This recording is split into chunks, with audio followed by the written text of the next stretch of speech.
धर्म की दुविधा। महाभारत की एक कहानी प्राचीन भारत के विशाल विस्तार में महाभारत की महाकाव्य कथा सामने आई, जो वीरता, सम्मान और नैतिक दुविधाओं से बुनी गई थी।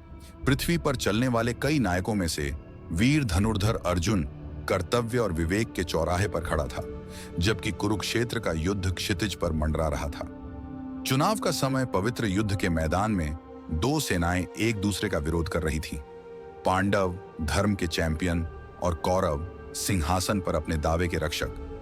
युद्ध के भाग्यशाली दिन जैसे ही सूरज उगता, अर्जुन अपने भाइयों के लिए लड़ने और उनके सही राज्य को पुनः प्राप्त करने के लिए अपने धनुष और बाण तैयार करता। लेकिन जैसे ही उसने युद्ध के मैदान का निरीक्षण किया, उसका दिल कांप उठा।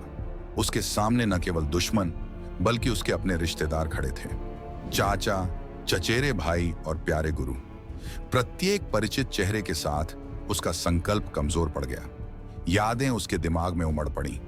पारिवारिक समारोहों में साझा की गई हंसी, कोमल क्षणों में सीखे गए सबक और एक दूसरे के लिए उनका प्यार। और इसलिए उसने अपना धनुष नीचे रख दिया। उसका दिल अपनी पसंद के बोझ से भारी था। हे कृष्ण, यह दुनिया क्या है अगर यह मांग करती है कि मैं अपने ही परिवार को तोड़ दूं? अर्जुन ने पूछा। उसकी आवाज भावनाओं से भर गई। क्या उन लोगों को मारना सही है जिन्होंने मेरा पालन पोषण किया है? क्या प्रियजनों की राख पर बना सिंहासन कभी खुशी ला सकता है? कृष्ण की सलाह। कृष्ण, उनके सारथी और मार्गदर्शक, ने अर्जुन को करुणा से देखा। हे पार्थ, तुम एक बड़ी दुविधा के कगार पर खड़े हो। धर्म के मार्ग धुंधले लग सकते हैं और सही विकल्प हमेशा स्पष्ट नहीं हो सकता है। लेकिन अगर धर्म विनाश की ओर ले जाता है तो क्या धर्म है? अर्जुन ने जवाब दिया। उसकी आंखों में आंसू भर आए। क्या मैं अपने परिजनों का अंत ऐसे सिंहासन के लिए देखूं जिसका मेरे लिए कोई मतलब नहीं है? कृष्ण, यह जानते हुए कि सत्य के लिए आत्मनिरीक्षण की आवश्यकता होती है, उसे जीवन के शाश्वत चक्र की याद दिलाते हैं। जीवन क्षण भंगुर है और कर्तव्य तुम्हें पुकारता है। तुम्हारे सामने धर्म और अधर्म के बीच की लड़ाई है। तुम्हारे शत्रु परिवार का वेश धारण कर सकते हैं, लेकिन उन्होंने अधर्म, लालच और महत्वाकांक्षा का मार्ग चुना है। कृष्ण ने आगे कहा, तुम्हें अपने व्यक्तिगत लगाव से ऊपर उठना चाहिए। आत्मा शाश्वत है जबकि शरीर क्षण भंगुर है। युद्ध करना केवल अपने लिए नहीं बल्कि महान भलाई के लिए तुम्हारा धर्म है। एक क्षत्रिय के रूप में तुम्हारा कर्तव्य है। कर्तव्य का भार अपने भीतर संघर्ष करते हुए अर्जुन ने सवाल किया कि क्या अपने कर्तव्य को पूरा करने से वह अपार दुख उचित है जो वह देगा? युद्ध केवल कौरवों का पतन नहीं लाएगा, यह उनके परिवारों के ताने बाने को छिन्न भिन्न कर देगा, जो बचे हुए लोगों पर निशान छोड़ जाएगा। प्रत्येक मृत्यु अपने पीछे दुख का एक शून्य, निर्दोष लोगों के लिए पीड़ा का मार्ग छोड़ जाएगी। हे कृष्ण, इस युद्ध में न्याय का क्या होगा? अर्जुन ने विनती की। उन बच्चों का क्या होगा जो पिता विहीन हो जाएंगे? उन माताओं का क्या होगा जो शोक मनाएंगी? उन मासूमों का क्या होगा जो महत्वाकांक्षा और जिम्मेदारी के बीच फंसे होंगे? कृष्ण की प्रतिक्रिया में समय से परे ज्ञान की प्रतिध्वनि थी। युद्ध से नुकसान हो सकता है, लेकिन धार्मिकता से पैदा हुई शांति अवश्य ही कायम रहेगी। धर्म की जंजीरों में बलवान और दुर्बल दोनों को समान रूप से बांधा जाना चाहिए। आपकी पीड़ा समझी जाती है, फिर भी आपका दृढ़ संकल्प भाग्य की धारा को मोड़ सकता है। आंतरिक संकल्प। जब उसके कंधों पर अपने विकल्पों का भार भारी पड़ रहा था तो अर्जुन ने गहरी सांस ली।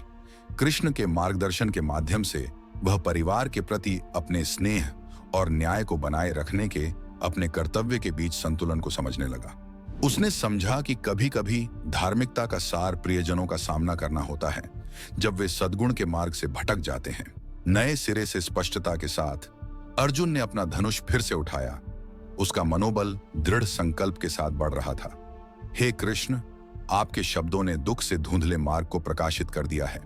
मैं राज्य के लिए नहीं बल्कि उन मूल्यों के लिए लड़ूंगा जो हमें बांधते हैं, सत्य, न्याय और सम्मान। अगर इन आदर्शों को कायम रखना है तो मुझे उठकर योद्धा के रूप में अपना धर्म निभाना होगा। युद्ध का आह्वान। इसके बाद कुरुक्षेत्र का युद्ध धूल, बाणों और वीरता के तूफान में फूट पड़ा, जिसमें अर्जुन ने नेतृत्व किया। युद्ध का मैदान भावनाओं से भर गया, जहां वफादारी न्याय से मिली और रिश्तेदारी धार्मिकता से टकराई। युद्ध के बीच में अर्जुन को यह जानकर सांत्वना मिली कि उसने एक ऐसी विरासत के लिए लड़ाई लड़ी जो खून से परे थी। एक ऐसी विरासत जो भविष्य की रक्षा के लिए मूल्यों पर आधारित थी। समय के साथ धूल जम जाएगी और युद्ध की गूंज उन लोगों के दिलों में बनी रहेगी जो बच गए। लेकिन अर्जुन द्वारा अपनी नैतिक दुविधा को स्वीकार करने से पीढ़ियों को यह सीख मिलेगी कि धर्म का मार्ग उन परीक्षणों से भरा है जो आत्मा और आत्मा की परीक्षा लेते हैं।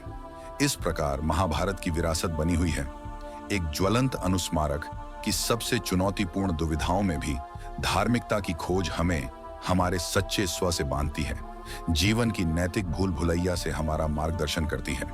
अर्जुन सद्गुणों का प्रतीक बन गया।